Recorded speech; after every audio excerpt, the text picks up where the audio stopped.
Oscar is always on right track. That is why Fast Track Taxi அப்போ உடனே download பண்ணுங்க. மதுரை மேற்கு தொகுதி வார்டு நம்பர் எத்தனை? 64. 64வது வார்டில் ஏறத்தாழ இந்த அமௌண்ட்டா 72 லட்சம் ரூபாய்க்கு வந்து சாலை வசதி செய்யப்படுகிறது. இது ரோடு வசதி இந்த மக்களுடைய கோரிக்கையை ஏற்று நம்முடைய மதுரை மாநகராட்சியுடைய எதிர்க்கட்சி தலைவர், மதுரை மாநகர் மாவட்ட எம்ஜிஆர் இளைஞனுடைய மாவட்ட செயலாளரும் என்னுடைய பகுதி செயலாளருமான அருமை தம்பி சோலைராஜ் அவர்களுடைய ஏற்பாட்டில் இந்த பகுதி மக்களுடைய குறைகளை கேட்கின்ற வகையில், குறைகளை தீர்த்து வைக்கின்ற வகையில் ஏறத்தாழ எத்தனை தெருக்கள் தம்பி? ஒன்று பார்த்தீங்கன்னா வெங்கடாசலபதி குறுக்கு தெரு, முத்துராமலிங்க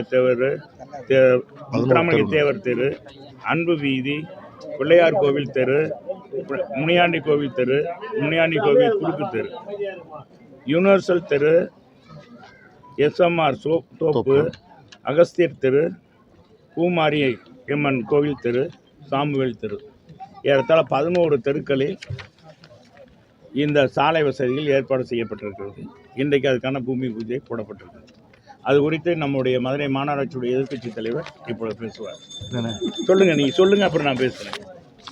அதாவது மதுரை மாநகராட்சியோட எங்கள் நிரந்தர சட்டமன்ற உறுப்பினர் அண்ணன் செல்லூரார் உள்ள ஆலோசனைக்கு இணங்க இந்த தொகுதி மக்களின் கோரிக்கை அவருக்கு பார்வை கொண்டு போனோம். அண்ணனோட சீரிய முயற்சியில் நாங்கள் கூட இருந்து அண்ணன் சொல்கிற வழியை காட்டி கிட்டத்தட்ட இன்றைக்கி 11 தெரு ரோடு சாலைகள் அமைக்கிற ஒரு இது வந்திருக்கு. அடுத்து வர 28ஆம் தேதி நீங்கள் பார்த்துருப்பீங்க, இந்த சிந்தாமணி கால்வாயை ஒட்டி உள்ள ரோடு, இந்த ரோடு வந்து கிட்டத்தட்ட 1 கிலோமீட்டர், அது 57 லட்சம் ரூபாய்க்கு அண்ணனோட முயற்சியில் 57 லட்சம் ரூபாய்க்கு 28ஆம் தேதி டெண்டர் வருது. ராஜாங்க வீதி, இதுக்கு பேர் ராஜாங்க வீதி. இங்கேருந்து கோச்சடை கிட்ட போயிடும் இது இந்த ரோடு. அது போக 20 தெருக்களுக்கும் 28ஆம் தேதி டெண்டர். 20 தெருக்கள், இந்த வார்டுக்குள்ளே இருக்கிற 20 தெருக்களுக்கும் 28ஆம் தேதி டெண்டர் இருக்குது. ஸோ இதை எல்லா சீரிய முயற்சி நம்மளோட சட்டமன்ற மேற்கு தொகுதியின் 3 முறை சட்டமன்ற உறுப்பினர், நிரந்தர மேற்கு தொகுதி சட்டமன்ற உறுப்பினர் அண்ணனோட சீரிய முயற்சியில் ஆலோசனையில் தான் இதை நாங்கள் செஞ்சுக்கிட்டு இருக்கிறோம். கண்டிப்பாக இன்றைக்குமே நாங்கள் வந்து அண்ணன்ட்ட சொன்னோம், அண்ணன் இன்னைக்கு தமிழ் புத்தாண்டு அன்னைக்கு தரப்பம் போடுவோம், அப்போனா தான் எல்லா மக்களுக்கும் செழிப்பாக இருக்குன்ற இந்த தேதி, இந்த கிழமையை அண்ணன் ஃபிக்ஸ் பண்ணி 9 மணிக்கு மேலே இருந்தால் நல்ல நேரம் சொல்லி அண்ணன் அதை கரெக்ட் பண்ணி இங்கே வந்திருக்காரு. அதுக்கு இந்த பகுதி மக்கள் சார்பாக, தொகுதி மக்கள் சார்பாக அண்ணனுக்கு வந்து நன்றியை தெரிவிச்சுக்கிறேன். நம்முடைய தலைவர் சொன்னது மாதிரி இன்றைக்கி மதுரையில் பல்வேறு பகுதியில் இந்த சாலை அமைக்கின்ற பணிகள் நடைபெற்று வருகிறது. இது இங்கே இருக்கிற சட்டமன்ற உறுப்பினர்கள் உடைய கோரிக்கைகள்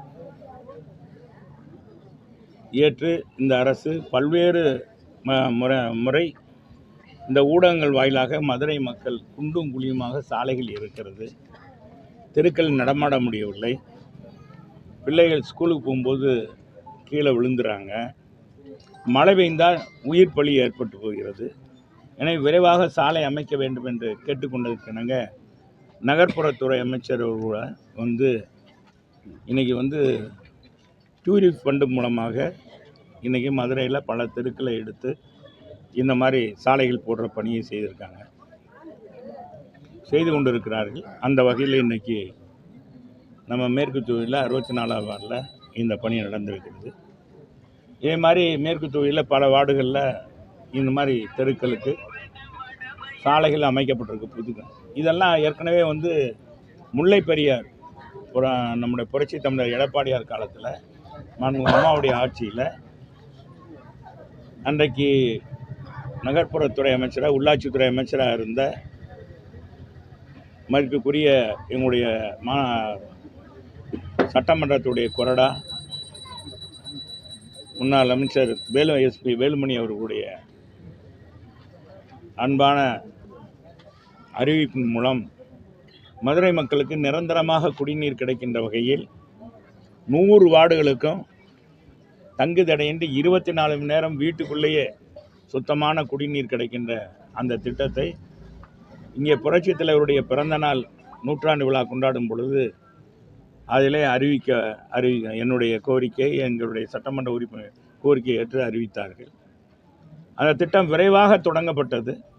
2023 இலக்கு வைத்திருந்தோம். அதுக்குள் வீடுகளுக்கெல்லாம் தண்ணி கொடுத்துடணும், குடும்ப அந்த பிள்ளைகள்லாம் வெளியே வரக்கூடாது, பெண் பிள்ளைகள் வெளியே வரக்கூடாது, சாலைகளில் இந்த குண்டும் குழியுமாக இருக்கிற சாலைகளில் சாக்கடையில் நிறைந்து வருகிற குடிநீரில் சாக்கடை கலந்து வருவ இது இல்லாமல் தவிர்த்து சுத்தமான தூய்மையான குடிநீர் ஒவ்வொரு இல்லத்தரசி வீட்டுக்கும் அண்டா குண்டா தேவையில்லை, வாளி தேவையில்லை, பிடித்து வைக்கணுன்ற நிலையில் இரவு 12 மணிக்கு கூட பிடிச்சிக்கலாம், தேவையாக இருந்தால் ஒரு சம்பு தனியாக கூட பிடிச்சிக்கலாம். அந்த மாதிரி ஒரு அற்புதமான திட்டத்தை அன்றைக்கு இருந்த எங்களுடைய முதலமைச்சர், கழக பொதுச் செயலாளர், இன்றைக்கு மாண்புமிகு எதிர்க்கட்சி தலைவர் அண்ணன் எடப்பாடி ஒரு ஆணைக்கிணங்க அதை நடத்தினோம். அது அறிவிக்கப்பட்டு திட்டம் விரைவாக தொடங்கப்பட்டது.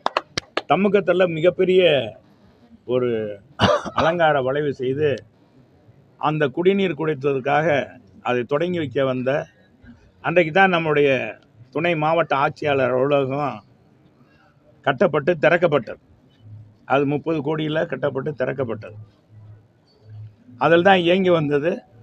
சமீப காலமாக நம்ம மாவட்ட ஆட்சித்தலைவர் என்ன நினைச்சாருன்னு தெரியல, மேலே ஏதோ அழுத்தம் கொடுத்தாங்கன்னு தெரியல, அங்கே தான் எல்லா மாவட்ட ஆட்சித்தலைவரும் அங்கே தான் வச்சு கோரிக்கை மனுக்கள் எல்லாமே வாங்கினாங்க, வேட்புமனு எல்லாமே வாங்கினாங்க. ஆனால் திடீர்னு பார்த்தா பழைய மாவட்ட ஆட்சியாளர் அலுவலகத்துக்கு வந்துட்டாங்க. கேட்டால் இதுதான் சார் நல்லா இருக்குன்றாங்க. அது என்ன காரணம் தெரியல. இது மாதிரினா ரோட்டில் சாலைகள்லாம் பார்த்தா பாலங்கள்லாம் நாங்கள் போட்ட பாலங்கள் தான், எங்கள் காலத்தில் வந்த பாலங்கள் தான். 10 பாலங்கள் அவங்க அமைச்சிருக்கோம். பறக்கும் பாலம் என்ற மதுரையில் உருவாக்கப்பட்டதே அண்ணா திராவிட முன்னேற்ற கழக ஆட்சியில். 7.5 கிலோமீட்டருக்கு தல்லாகுளத்திலிருந்து ஊமச்சி குளம் வரைக்கும் போட்டிருக்கோம். அதே மாதிரி இந்த 4 பாலங்கள் குறுக்க வையாற்றின் குறுக்கே கட்டியிருக்கோம். இப்போ கட்டுற பாலமும் எங்கள் காலத்தில் தான் அந்த எல்லாமே போட்டது, டிபிஆர் எல்லாமே போட்டு பணம் ஒதுக்கீடு பண்ணப்பட்டு எல்லாமே இது பண்ணது. இப்போ அந்த காலம் வந்ததுனால இன்றைக்கி காலதாமதமாக இவங்க திறந்துருக்காங்க, அவங்க வேலை பார்க்குறாங்க. அது காலதாமதமாக நடக்கும். இந்த முல்லை பெரியாறு அதே மாதிரி தான் அப்போல விட்டு அந்த பாலமும் இப்போ தான் நடந்துக்கிட்டு இருக்குது. அதே மாதிரி பார்த்திங்கன்னா இந்த முல்லை பெரியாறு இது